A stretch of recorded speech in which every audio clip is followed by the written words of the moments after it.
Hello, I'm Rebecca Lerner from Lamont, Pennsylvania. I'm in my studio called the Center for Wellbeing.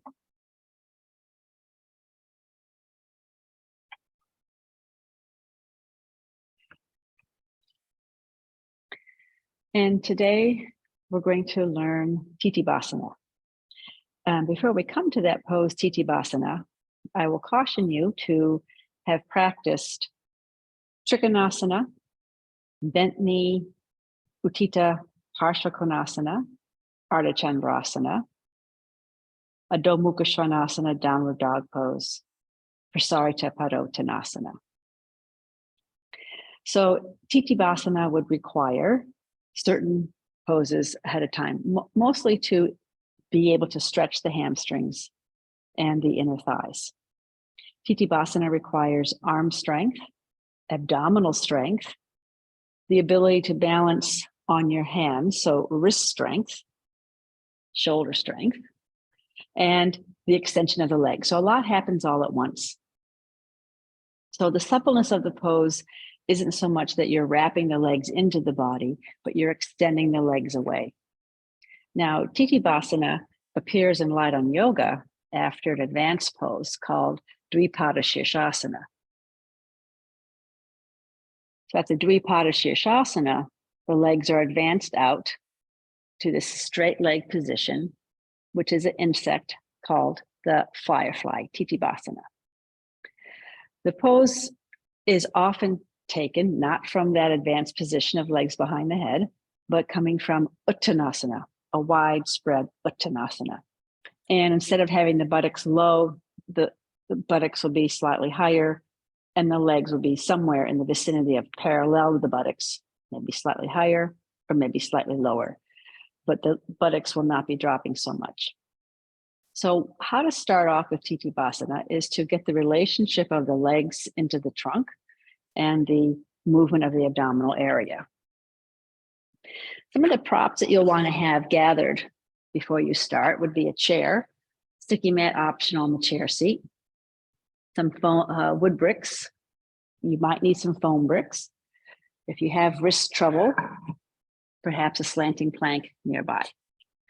Often when you do these arm balances, having your hands on blocks where the wrist is not fully flexed, the hands will be slightly lower. That helps with wrist problems. You see, I have 2 blankets here.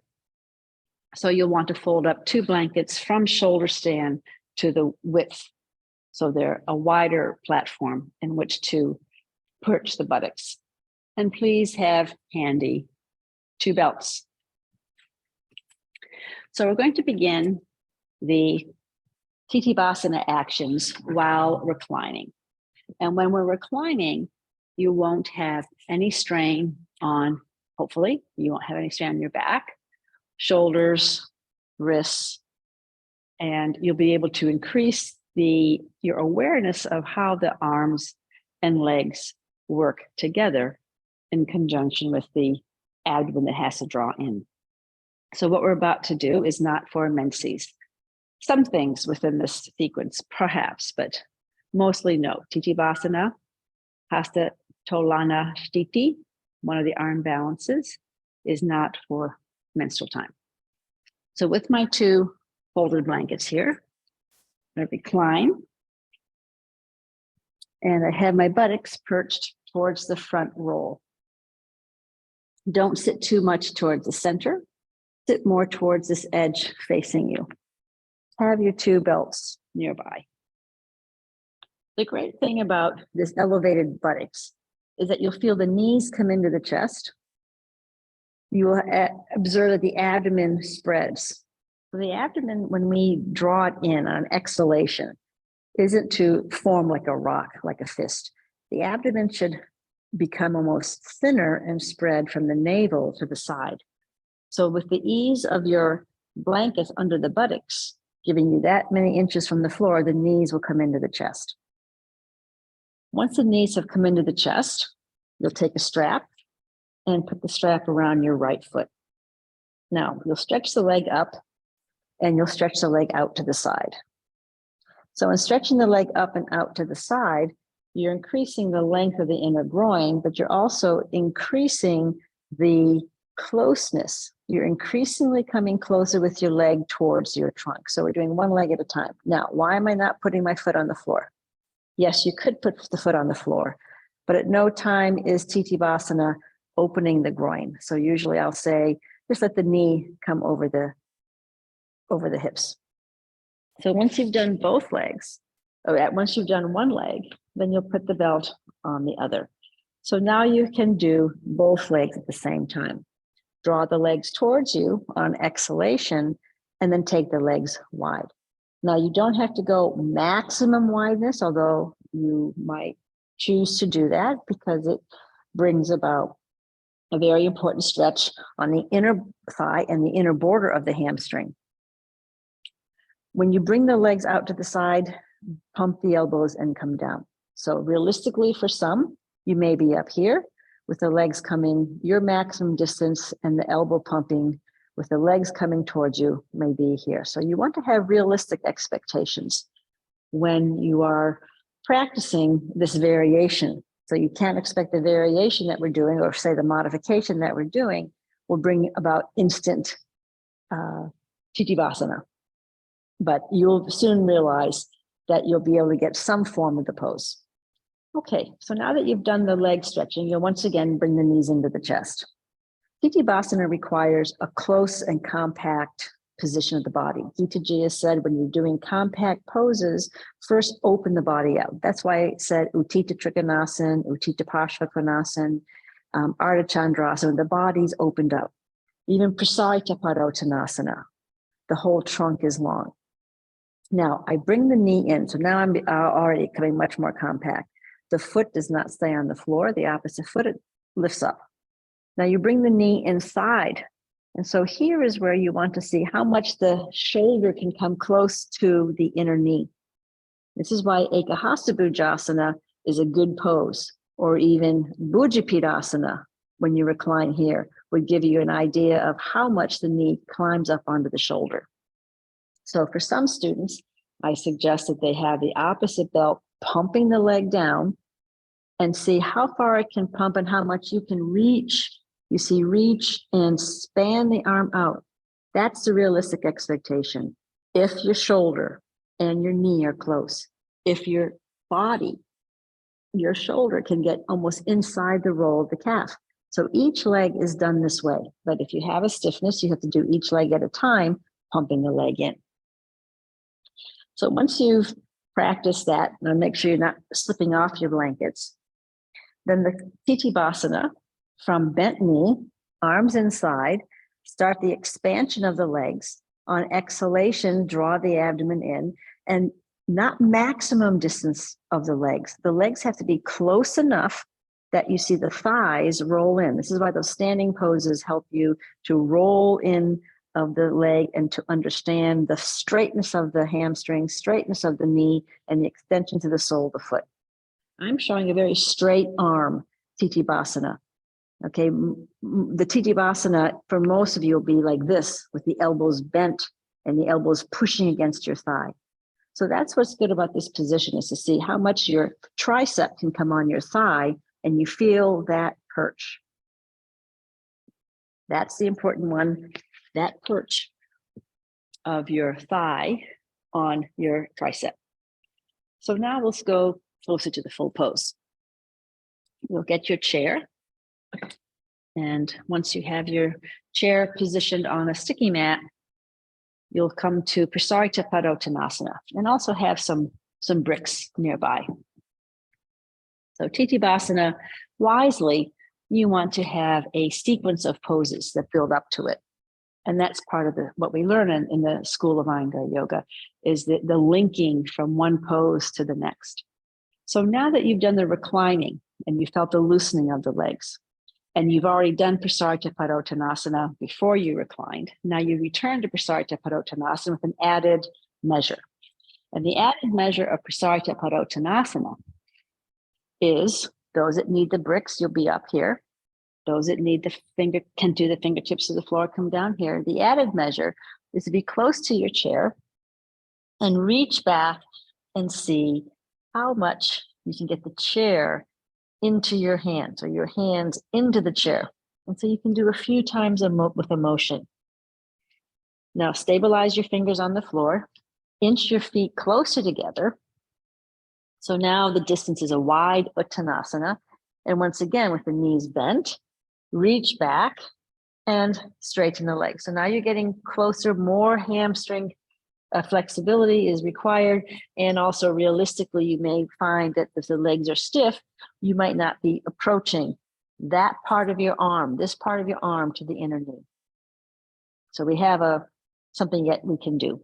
So once you've practiced Prasarita Padottanasana, you reach for the chair, and then you'll get your chair and you'll have a seat.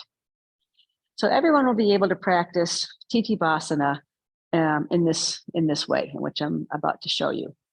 You'll prop your feet first. And when you prop your feet first, this is why a second set of bricks is helpful. And if by chance, you can certainly organize yourself where the bricks are at the wall. I'm going to show you where the bricks are not at the wall. And because I'm stationary on the chair, I don't have any fear of falling. So I advance my legs onto the bricks. I hold on to the chair to help myself forward. So the Tittibhasana, the way the Firefly extends its energy and flashes its light, you've already done that. Your legs have flashed out. And so depending on your suppleness, you'll be able to come lower. Maybe your hands come here on the brick, on the tall brick. Those that can go lower, you'll come lower down. So make sure that the bricks are wide enough apart that you can descend the trunk, push out with the arms, and many of you might find here, you'll be able to put the hands down. So you perhaps won't get the buttocks this high in the classic pose without support, but that's okay to feel the shape of the pose, the geometry of the pose of Tittibhasana with brick support and chair support. There in which you can practice the exhalation of drawing the abdomen in and extending outward with the legs. Classically, the hands are on the floor, but I'm going to show you the support with the hands on the block.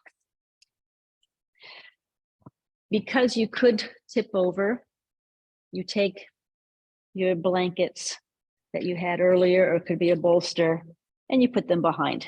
So that if you do tip backward, you'll be able to come onto the blankets, and that won't be such a far away down to the floor. Another addition to your arm balances is the addition of folded sticky mats. So the spare sticky mat. The spare sticky mat add the extra stick that if you haven't increased the body temperature where the skin gets a little tacky and the contact of the muscles of the tricep and the muscles of the inner leg make contact, but there's a sliding problem. So many people will use until they can get the proper grip. Supposedly, you should be able to do this with cloth on your arms and cloth on your legs, absolutely. But see how it goes if you find you're sliding to get these little pieces of mat. They work very well. So now what you're going to see is I'm coming from the Uttanasana shape and I'm bending the knee. So before you even take the sticky mats and apply them to the skin, you're practicing straight leg Uttanasana, bent knee Uttanasana, Uttanasana with the shoulders coming deep inside to the knee and putting the hands on the floor or on the bricks. You get stable like that. But chances are when you start to lower the hips and stretch the legs, the purchase has changed. And the sticky mat may help you in the meantime until you get that purchase without the use of the sticky mat. So not only do you want to have skin to skin contact, you actually want to have the elbow bone pushing out. So you'll see that when I push out with my arm, I'm making the proper bridge here for the legs to rest on. And so you'll feel when you get in close with your shoulders, I'm getting in closer and closer and push back with the arms. You see how far back my hands are from the feet. Then I lower the buttocks. I scrub the elbows in. And as I descend down my thighs onto the knee, the thigh onto the arm.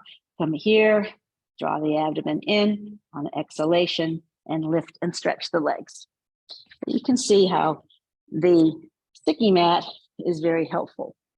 The sticky mat that has to be perhaps readjusted and keep the low profile of the buttocks and extend the legs out and up. Come back to your Uttanasana position and stand.